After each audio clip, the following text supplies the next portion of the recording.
Capítulo 1. Do Poder Legislativo. Seção 1. Do Congresso Nacional. Artigo 44. O Poder Legislativo é exercido pelo Congresso Nacional, que se compõe da Câmara dos Deputados e do Senado Federal. Parágrafo único. Cada legislatura terá a duração de 4 anos. Artigo 45. A Câmara dos Deputados compõe-se de representantes do povo, eleitos, pelo sistema proporcional, em cada estado, em cada território e no Distrito Federal. Parágrafo 1.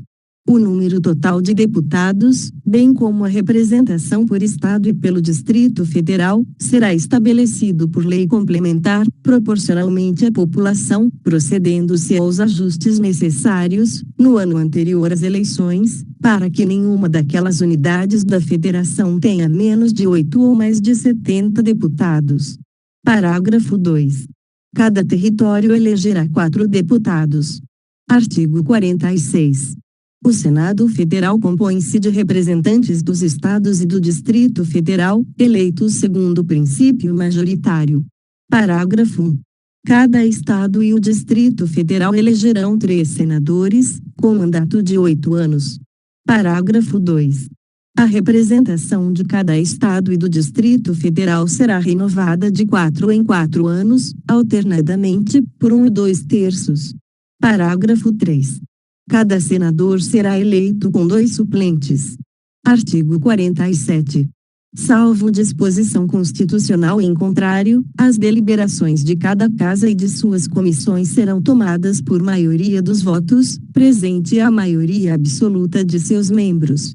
Seção 2 das atribuições do Congresso Nacional. Artigo 48.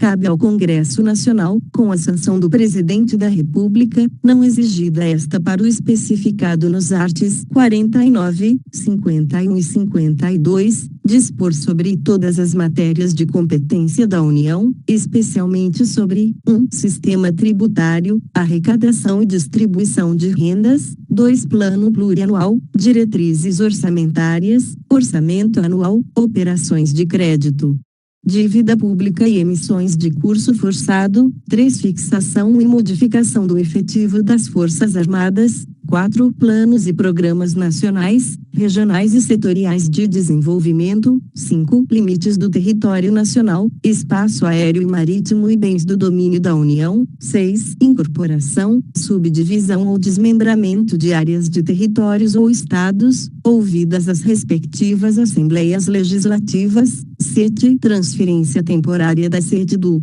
Governo Federal, 8. Concessão de anistia, 9. Organização administrativa, judiciária, do Ministério Público e da Defensoria Pública da União e dos Territórios e organização judiciária e do Ministério Público do Distrito Federal, 10. Criação, transformação e extinção de cargos, empregos e funções públicas, observado que estabelece o artigo 84, 6, b, 11. Criação e extinção de ministérios e órgãos da administração pública, 12. Telecomunicações e radiodifusão, 13. Matéria financeira, cambial e monetária, instituições financeiras e suas operações, 14. Moeda, seus limites de emissão, e montante da dívida mobiliária federal, 15. Fixação do subsídio dos ministros do Supremo Tribunal Federal, observado que dispõe os artigos 39, parágrafo 4, 150 e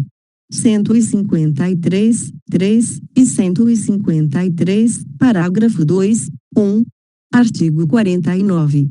É da competência exclusiva do Congresso Nacional, 1. Resolver definitivamente sobre tratados, acordos ou atos internacionais que acarretem encargos ou compromissos gravosos ao patrimônio nacional, 2. Autorizar o Presidente da República a declarar guerra, a celebrar a paz, a permitir que forças estrangeiras transitem pelo território nacional ou nele permaneçam temporariamente, ressalvados os casos previstos em lei complementar, 3. Autorizar o Presidente e o Vice-Presidente da República a se ausentarem do país, quando a ausência exceder a 15 dias, 4. Aprovar o estado de defesa e a intervenção federal, autorizar o estado de sítio, ou suspender qualquer uma dessas medidas. 5. Sustar os atos normativos do Poder Executivo que exorbitem do poder regulamentar ou dos limites de delegação legislativa. 6. Mudar temporariamente sua sede. 7. Fixar idêntico subsídio para os deputados federais e os senadores, observado que dispõe os artigos 37, 11, 39, parágrafo 4, 150 e 153, 3 e 153, parágrafo 2, 1, 8, fixar os subsídios do presidente e do vice-presidente da República e dos ministros de Estado.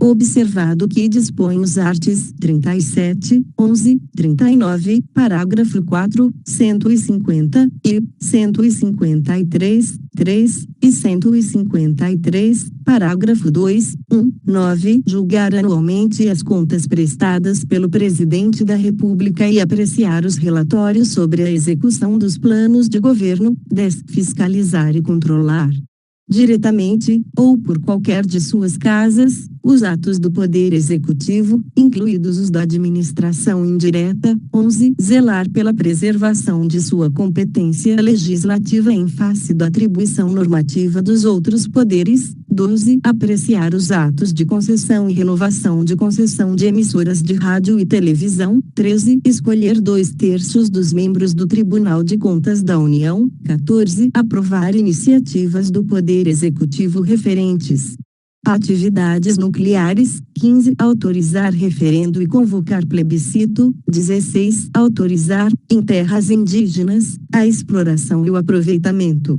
de recursos hídricos e a pesquisa e lavra de riquezas minerais. 17. Aprovar, previamente, a alienação ou concessão de terras públicas com área superior a 2.500 hectares. 23. Decretar o estado de calamidade pública de âmbito nacional previsto nos artigos 167b, 167c, 167d, 167, 167f e 167 gramas desta Constituição. Artigo 50. A Câmara dos Deputados e o Senado Federal, ou qualquer de suas comissões, poderão convocar ministro de Estado ou quaisquer titulares de órgãos diretamente subordinados à Presidência da República para prestarem, pessoalmente, informações sobre assunto previamente determinado, importando crime de responsabilidade e ausência sem justificação adequada. Parágrafo 1. Os ministros de Estado poderão comparecer ao Senado Federal, à Câmara dos Deputados, ou a qualquer de suas comissões, por sua iniciativa e mediante entendimentos com a mesa respectiva, para expor assunto de relevância de seu ministério. Parágrafo 2. As mesas da Câmara dos Deputados e do Senado Federal poderão encaminhar pedidos escritos de informações a ministros de Estado ou a qualquer das pessoas referidas no caput deste artigo, importando em crime de responsabilidade a recusa, ou não, atendimento, no prazo de 30 dias, bem como a prestação de informações falsas. Seção 3 da Câmara dos Deputados. Artigo 51. Compete privativamente à Câmara dos Deputados, 1. Autorizar, por 2/3 de seus membros, a instauração de processo contra o Presidente e o Vice-Presidente da República e os ministros de Estado. 2. Proceder à tomada de contas do Presidente da República, quando não apresentadas ao Congresso Nacional dentro de 60 dias após a abertura da sessão legislativa. 3. Elaborar seu regimento interno. 4. Dispor sobre sua organização, funcionamento, polícia, criação, transformação ou extinção dos cargos, empregos e funções de seus serviços, e a iniciativa de lei para fixação da respectiva remuneração, observados os parâmetros estabelecidos na Lei de Diretrizes Orçamentárias. 5. Eleger membros do Conselho da República, nos termos do artigo 89, 7. Seção 4. Do Senado Federal. Artigo 52. Compete privativamente ao Senado Federal, 1. Processar e julgar o presidente e o vice-presidente da República nos crimes de responsabilidade, bem como os ministros de Estado e os comandantes da Marinha, do Exército e da Aeronáutica nos crimes da mesma natureza conexos com aqueles, e processar e julgar os ministros do Supremo Tribunal Federal, os membros do Conselho Nacional de Justiça e do Conselho Nacional do Ministério Público, o Procurador-Geral da República e o Advogado-Geral da União nos crimes de responsabilidade. 3. Aprovar previamente, por voto secreto, após arguição pública, a escolha de a. magistrados, nos casos estabelecidos nesta Constituição, b. ministros do Tribunal de Contas da União indicados pelo Presidente da República, c. governador de território, d. presidente e diretores do Banco Central, e Procurador-Geral da República, f. titulares de outros cargos que a lei determinar.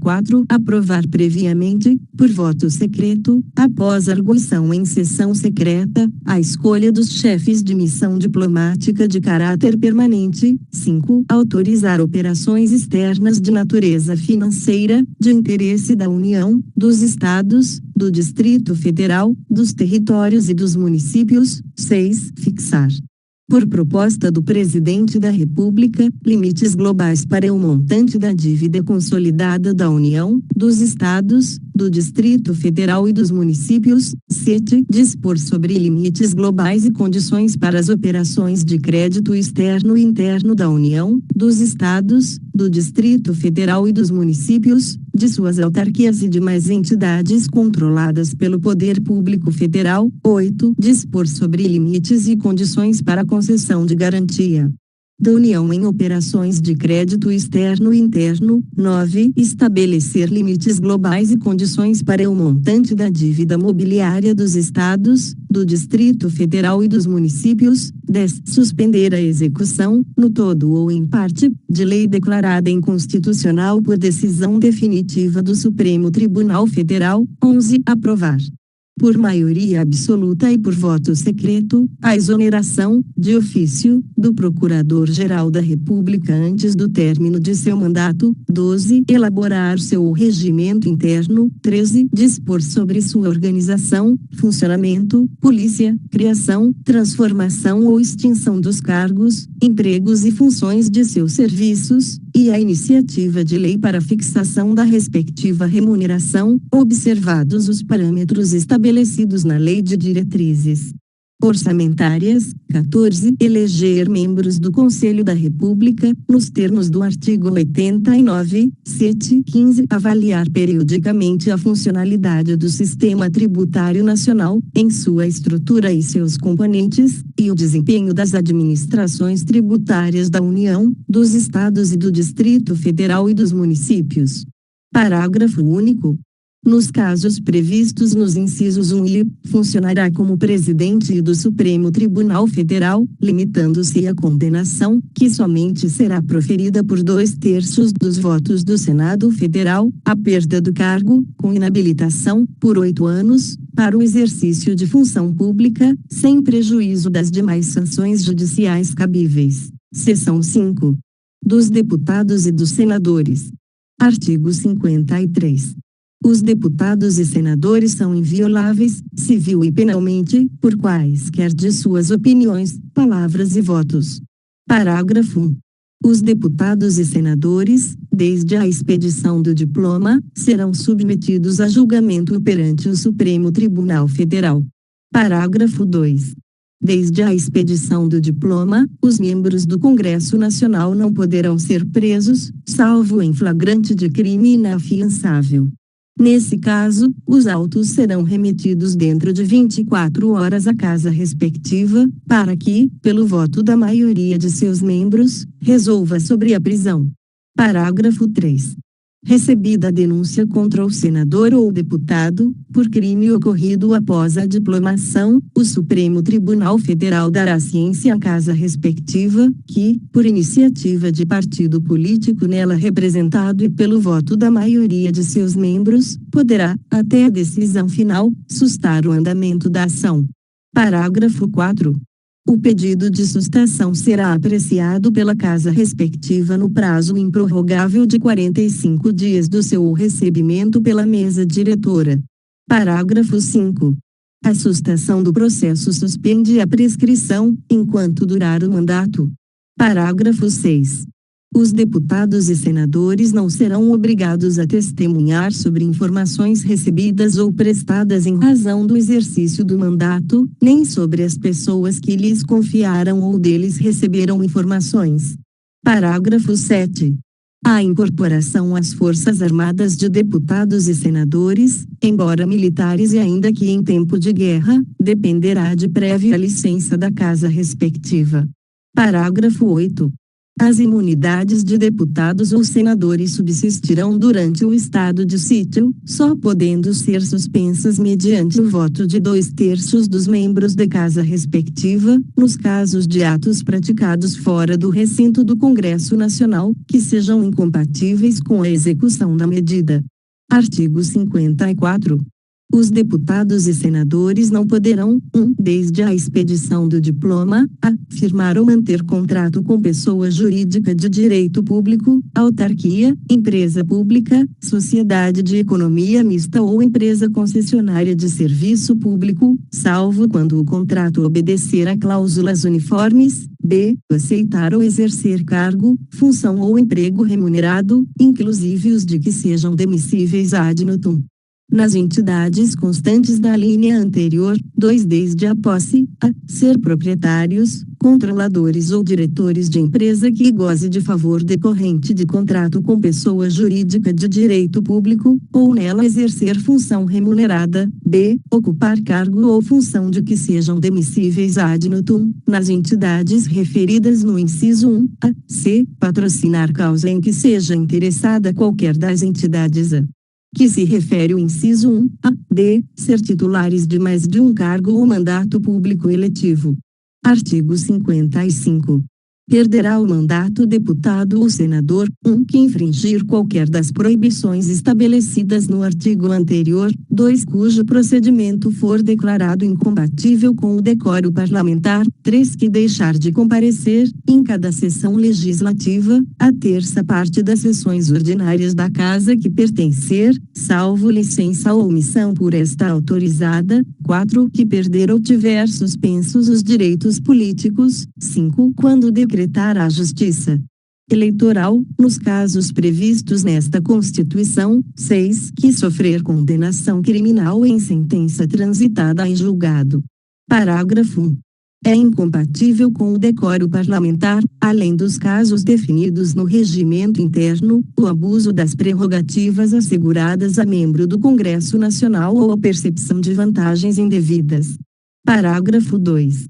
Nos casos dos incisos 1 e 6, a perda do mandato será decidida pela Câmara dos Deputados ou pelo Senado Federal, por maioria absoluta, mediante provocação da respectiva mesa ou de partido político representado no Congresso Nacional, assegurada ampla defesa.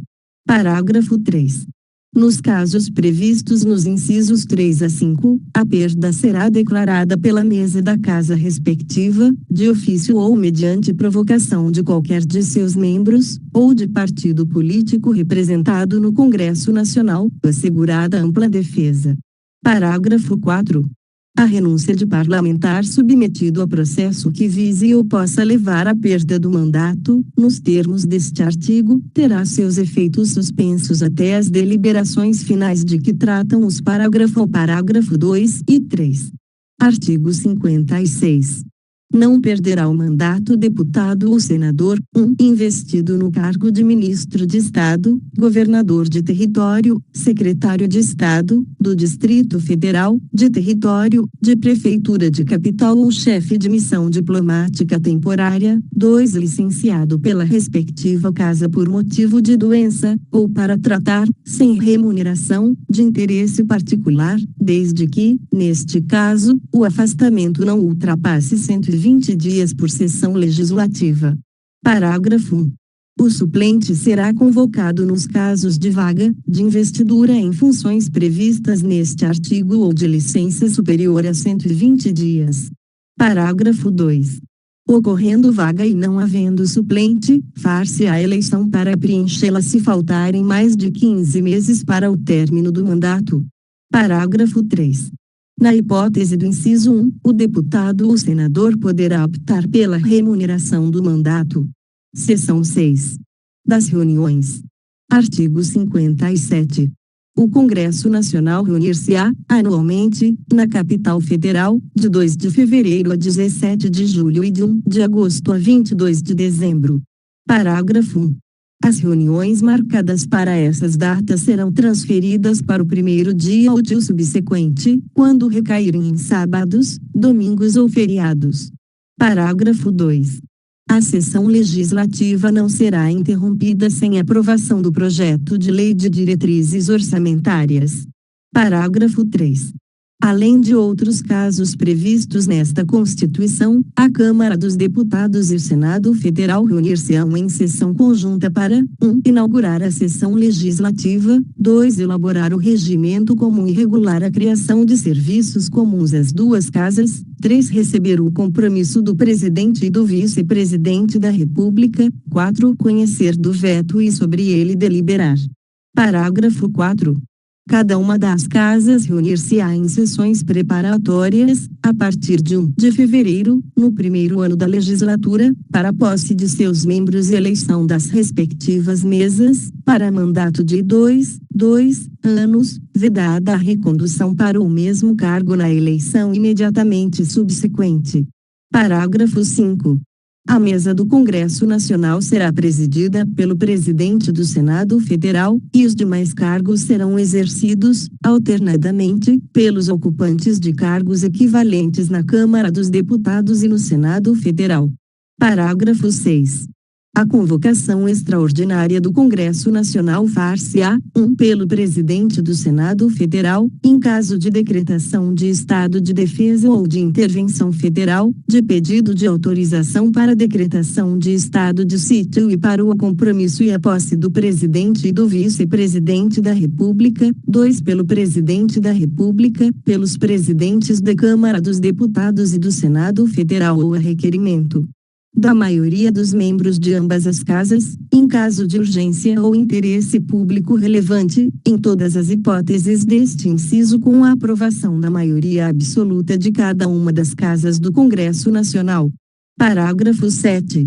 Na sessão legislativa extraordinária, o Congresso Nacional somente deliberará sobre a matéria para a qual foi convocado, ressalvada a hipótese do parágrafo 8 deste artigo, vedado o pagamento de parcela indenizatória, em razão da convocação. Parágrafo 8. Havendo medidas provisórias em vigor na data de convocação extraordinária do Congresso Nacional, serão elas automaticamente incluídas na pauta da convocação. Seção 7. Das comissões. Artigo 58. O Congresso Nacional e suas casas terão comissões permanentes e temporárias, constituídas na forma e com as atribuições previstas no respectivo regimento ou no ato de que resultar sua criação. Parágrafo 1. Na constituição das mesas e de cada comissão, é assegurada, tanto quanto possível, a representação proporcional dos partidos ou dos blocos parlamentares que participam da respectiva casa. Parágrafo 2.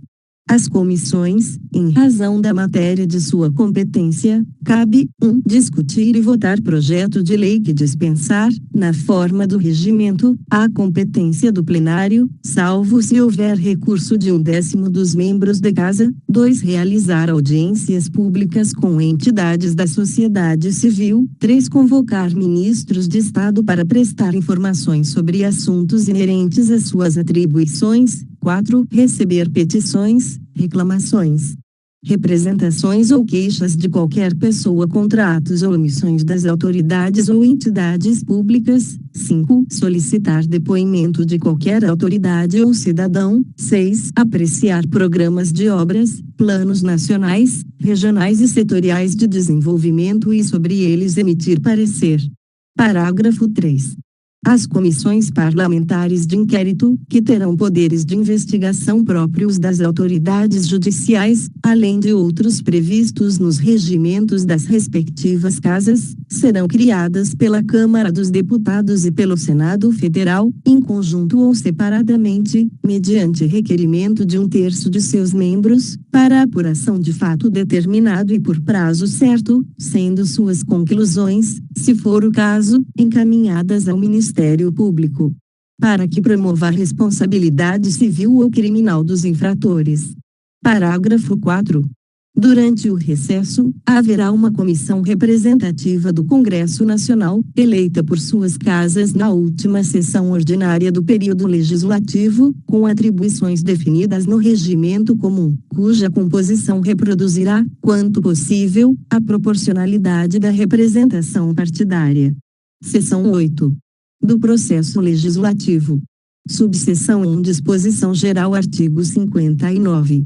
O processo legislativo compreende a elaboração de 1. Emendas à Constituição, 2. Leis complementares, 3. Leis ordinárias, 4. Leis delegadas, 5. Medidas provisórias, 6. Decretos legislativos, 7. Resoluções. Parágrafo único. Lei complementar disporá sobre a elaboração, redação, alteração e consolidação das leis. Subseção I da emenda à Constituição. Artigo 60. A Constituição poderá ser emendada mediante proposta, 1. De 1/3, no mínimo, dos membros da Câmara dos Deputados ou do Senado Federal, 2. Do Presidente da República, 3. De mais da metade das Assembleias Legislativas das Unidades da Federação, manifestando-se, cada uma delas, pela maioria relativa de seus membros. Parágrafo 1. A Constituição não poderá ser emendada na vigência de intervenção federal, de estado de defesa ou de estado de sítio. Parágrafo 2. A proposta será discutida e votada em cada casa do Congresso Nacional, em 2 turnos, considerando-se aprovada se obtiver, em ambos, 3/5 dos votos dos respectivos membros. Parágrafo 3. A emenda à Constituição será promulgada pelas mesas da Câmara dos Deputados e do Senado Federal, com o respectivo número de ordem. Parágrafo 4. Não será objeto de deliberação a proposta de emenda tendente a abolir, 1. A forma federativa de Estado, 2. O voto direto, secreto, universal e periódico, 3. A separação dos poderes, 4. Os direitos e garantias individuais. Parágrafo 5. A matéria constante de proposta de emenda rejeitada ou havida por prejudicada não pode ser objeto de nova proposta na mesma sessão legislativa. Subseção 3 das Leis. Artigo 61. A iniciativa das leis complementares e ordinárias cabe a qualquer membro ou comissão da Câmara dos Deputados, do Senado Federal ou do Congresso Nacional, ao Presidente da República, ao Supremo Tribunal Federal, aos tribunais superiores, ao Procurador-Geral da República e aos cidadãos, na forma e nos casos previstos nesta Constituição. Parágrafo 1. São de iniciativa privativa do Presidente da República as leis que, 1. Fichem ou modifiquem os efetivos das Forças Armadas, 2. Disponham sobre a criação de cargos, funções ou empregos públicos na administração direta e autárquica ou aumento de sua remuneração, b. Organização administrativa e judiciária, matéria tributária e orçamentária, serviços públicos e pessoal da administração dos territórios, c. Servidores públicos da União e territórios, seu regime jurídico, provimento de cargos, estabilidade e aposentadoria, d. Organização do Ministério Público e da Defensoria Pública da União, bem como normas gerais para a organização do Ministério Público e da Defensoria Pública dos Estados, do Distrito Federal e dos territórios, e criação e extinção de ministérios e órgãos da administração pública, observado o disposto no artigo 84. 6. F. Militares das Forças Armadas, seu regime jurídico, provimento de cargos, promoções, estabilidade, remuneração, reforma e transferência para a reserva. Parágrafo 2. A iniciativa popular pode ser exercida pela apresentação à Câmara dos Deputados de projeto de lei subscrito por, no mínimo, 1% do eleitorado nacional, distribuído pelo menos por 5 estados, com não menos de 0,3% dos eleitores de cada um deles. Artigo 62. Em caso de relevância e urgência, o Presidente da República poderá adotar medidas provisórias, com força de lei, devendo submetê-las de imediato ao Congresso Nacional. Parágrafo 1. É vedada a edição de medidas provisórias sobre matéria, 1, relativa à nacionalidade, cidadania, direitos políticos, partidos políticos e direito eleitoral, b, direito penal, processual penal e processual civil, c, organização do Poder Judiciário e do Ministério Público, a carreira e a garantia de seus membros, d, planos plurianuais, diretrizes orçamentárias, orçamento e créditos adicionais e suplementares. Ressalvado o previsto no artigo 167, parágrafo 3, 2 que vise a detenção ou sequestro de bens, de poupança popular ou qualquer outro ativo financeiro, 3 reservada a lei complementar, 4 já disciplinada em projeto de lei aprovado pelo Congresso Nacional e pendente de sanção ou veto do Presidente da República. Parágrafo 2. Medida provisória que implique instituição ou majoração de impostos, exceto os previstos nos artigos 153, 1 e 4, 5 e 154, e só produzirá efeitos no exercício financeiro seguinte se houver sido convertida em lei até o último dia daquele em que foi editada. Parágrafo 3. As medidas provisórias, ressalvado o disposto nos parágrafo 11 e 12 perderão eficácia, desde a edição, se não forem convertidas em lei no prazo de 60 dias, prorrogável, nos termos do parágrafo 7, uma vez por igual período, devendo o Congresso Nacional disciplinar, por decreto legislativo, as relações jurídicas delas decorrentes.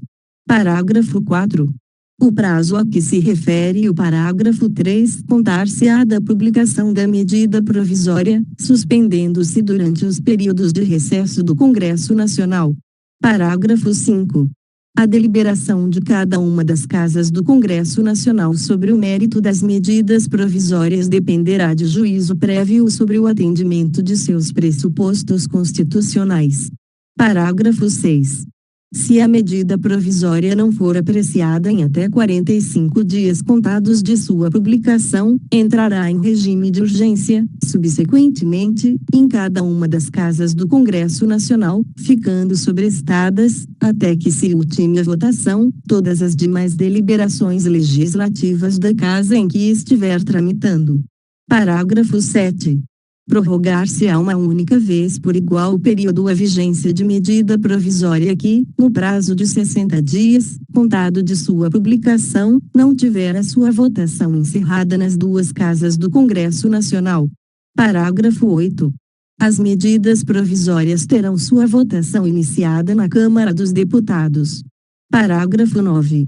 Caberá à Comissão Mista de Deputados e Senadores examinar as medidas provisórias e sobre elas emitir parecer, antes de serem apreciadas, em sessão separada, pelo plenário de cada uma das casas do Congresso Nacional. Parágrafo 10. É vedada a reedição, na mesma sessão legislativa, de medida provisória que tenha sido rejeitada ou que tenha perdido sua eficácia por decurso de prazo. Parágrafo 11.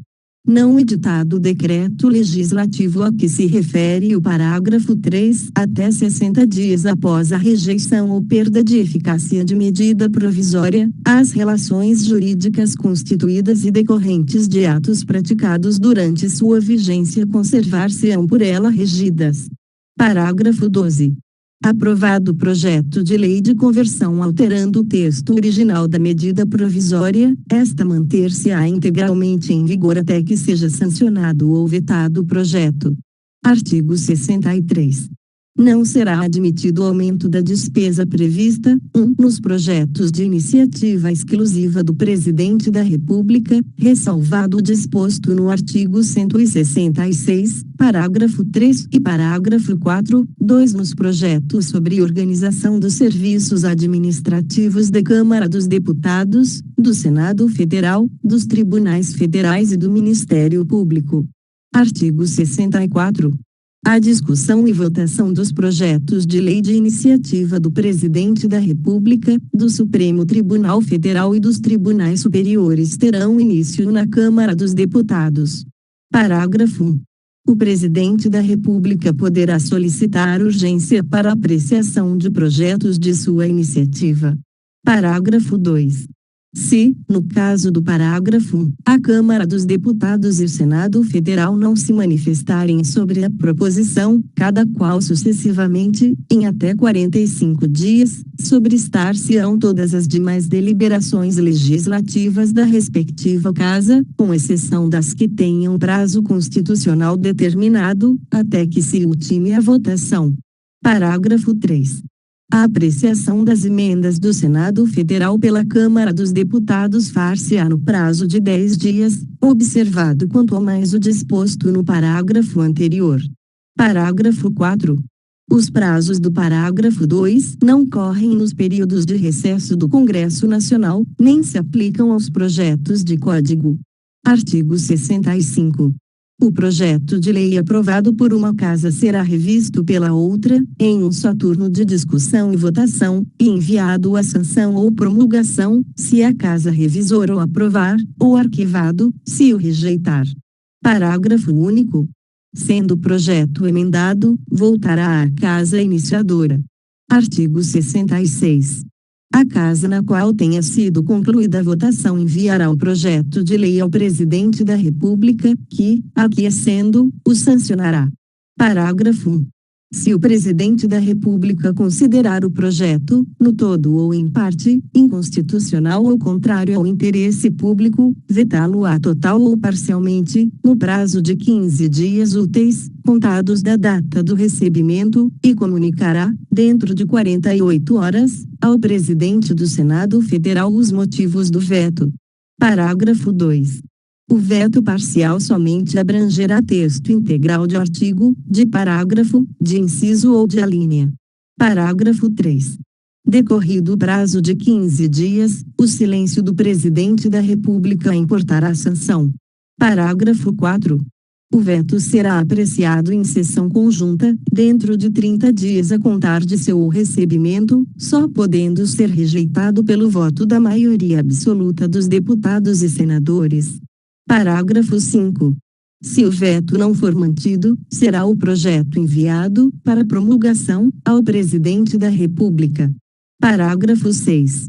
Esgotado sem deliberação o prazo estabelecido no parágrafo 4, o veto será colocado na ordem do dia da sessão imediata, sobrestadas as demais proposições, até sua votação final.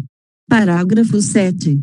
Se a lei não for promulgada dentro de 48 horas pelo Presidente da República, nos casos dos parágrafo 3 e parágrafo 5, o Presidente do Senado a promulgará, e, se este não o fizer em igual prazo, caberá ao Vice-Presidente do Senado fazê-lo. Artigo 67. A matéria constante de projeto de lei rejeitado somente poderá constituir objeto de novo projeto, na mesma sessão legislativa, mediante proposta da maioria absoluta dos membros de qualquer das casas do Congresso Nacional. Artigo 68. As leis delegadas serão elaboradas pelo Presidente da República, que deverá solicitar a delegação ao Congresso Nacional. Parágrafo 1. Não serão objeto de delegação os atos de competência exclusiva do Congresso Nacional, os de competência privativa da Câmara dos Deputados ou do Senado Federal, a matéria reservada à lei complementar, nem a legislação sobre 1. Organização do Poder Judiciário e do Ministério Público, a carreira e a garantia de seus membros, 2. Nacionalidade, cidadania, direitos individuais, políticos e eleitorais, 3. Planos plurianuais. Diretrizes orçamentárias e orçamentos. Parágrafo 2. A delegação ao presidente da República terá a forma de resolução do Congresso Nacional, que especificará seu conteúdo e os termos de seu exercício. Parágrafo 3. Se a resolução determinar a apreciação do projeto pelo Congresso Nacional, este a fará em votação única, vedada qualquer emenda. Artigo 69. As leis complementares serão aprovadas por maioria absoluta. Seção 9. Da fiscalização contábil, financeira e orçamentária. Artigo 70. A fiscalização contábil, financeira, orçamentária, operacional e patrimonial da União e das entidades da administração direta e indireta, quanto à legalidade, legitimidade, economicidade, aplicação das subvenções e renúncia de receitas, será exercida pelo Congresso Nacional, mediante controle externo, e pelo sistema de controle interno de cada poder. Parágrafo único. Prestará contas qualquer pessoa física ou jurídica, pública ou privada, que utilize, arrecade, guarde, gerencie ou administre dinheiros, bens e valores públicos ou pelos quais a União responda, ou que, em nome desta, assuma obrigações de natureza pecuniária. Artigo 71. O controle externo, a cargo do Congresso Nacional, será exercido com o auxílio do Tribunal de Contas da União, ao qual compete: 1. Apreciar as contas prestadas anualmente pelo Presidente da República, mediante parecer prévio que deverá ser elaborado em 60 dias a contar de seu recebimento. 2. Julgar as contas dos administradores e demais responsáveis por dinheiros, bens e valores públicos da administração direta e indireta, incluídas as fundações e sociedades instituídas e mantidas pelo Poder Público Federal, e as contas daqueles que derem causa à perda, extravio ou outra irregularidade de que resulte prejuízo ao erário público. 3. Apreciar, para fins de registro, a legalidade dos atos de admissão de pessoal, a qualquer título, na administração direta e indireta, incluídas as fundações instituídas e mantidas pelo Poder Público, excetuadas as nomeações para cargo de provimento em comissão, bem como a das concessões de aposentadorias, reformas e pensões, ressalvadas as melhorias posteriores que não alterem o fundamento legal do ato concessório. 4. Realizar, por iniciativa própria, da Câmara dos Deputados, do Senado Federal, de comissão técnica ou de inquérito, inspeções e auditorias de natureza contábil, financeira, orçamentária, operacional e patrimonial, nas unidades administrativas dos poderes legislativo, executivo e judiciário, e demais entidades referidas no inciso E. 5. Fiscalizar as contas nacionais das empresas supranacionais de cujo capital social a União participe, de forma direta ou indireta, nos termos do Tratado Constitutivo. 6. Fiscalizar a aplicação de quaisquer recursos repassados pela União mediante convênio, acordo, ajuste ou outros instrumentos congêneres, a Estado, ao Distrito Federal ou a município. 7. Prestar as informações solicitadas pelo Congresso Nacional, por qualquer de suas casas, ou por qualquer das respectivas comissões, sobre a fiscalização contábil, financeira, orçamentária, operacional e patrimonial e sobre resultados de auditorias e inspeções realizadas. 8. Aplicar aos responsáveis, em caso de ilegalidade de despesa ou irregularidade de contas, as sanções previstas em lei, que estabelecerá, entre outras cominações, multa proporcional ao dano causado ao erário. 9. Assinar prazo para que o órgão ou entidade adote as providências necessárias ao exato cumprimento da lei, se verificada a ilegalidade. 10. Sustar, se não atendido, a execução do ato impugnado, comunicando a decisão à Câmara dos Deputados e ao Senado Federal. 11. Representar ao poder competente sobre irregularidades ou abusos apurados. Parágrafo 1. No caso de contrato, o ato de sustação será adotado diretamente pelo Congresso Nacional, que solicitará, de imediato, ao Poder Executivo as medidas cabíveis. Parágrafo 2. Se o Congresso Nacional ou o Poder Executivo, no prazo de 90 dias, não efetivar as medidas previstas no parágrafo anterior, o Tribunal decidirá a respeito. Parágrafo 3. As decisões do tribunal de que resulte imputação de débito ou multa terão eficácia de título executivo. Parágrafo 4. O tribunal encaminhará ao Congresso Nacional, trimestral e anualmente, relatório de suas atividades. Artigo 72. A comissão mista permanente a que se refere o artigo 166, diante de indícios de despesas não autorizadas, ainda que sob a forma de investimentos não programados ou de subsídios não aprovados, poderá solicitar à autoridade governamental responsável que, no prazo de 5 dias, preste os esclarecimentos necessários. Parágrafo 1. Não prestados os esclarecimentos, ou considerados estes insuficientes, a comissão solicitará ao tribunal pronunciamento conclusivo sobre a matéria, no prazo de 30 dias. Parágrafo 2. Entendendo o tribunal irregular a despesa, a comissão, se julgar que o gasto possa causar dano irreparável ou grave lesão à economia pública, proporá ao Congresso Nacional sua sustação. Artigo 73. O Tribunal de Contas da União, integrado por 9 ministros, tem sede no Distrito Federal, quadro próprio de pessoal e jurisdição em todo o território nacional, exercendo, no que couber, as atribuições previstas no artigo 96. Parágrafo 1. Os ministros do Tribunal de Contas da União serão nomeados dentre brasileiros que satisfaçam os seguintes requisitos: 1. Mais de 35 e menos de 70 anos de idade; 2. Idoneidade moral e reputação ilibada; 3. Notórios conhecimentos jurídicos, contábeis, econômicos e financeiros ou de administração pública; 4. Mais de 10 anos de exercício de função ou de efetiva atividade profissional que exija os conhecimentos mencionados no inciso anterior. Parágrafo 2. Os ministros do Tribunal de Contas da União serão escolhidos, 1 terço pelo Presidente da República, com aprovação do Senado Federal, sendo 2 alternadamente dentre auditores e membros do Ministério Público junto ao Tribunal, indicados em lista tríplice pelo Tribunal, segundo os critérios de antiguidade e merecimento; 2 terços pelo Congresso Nacional.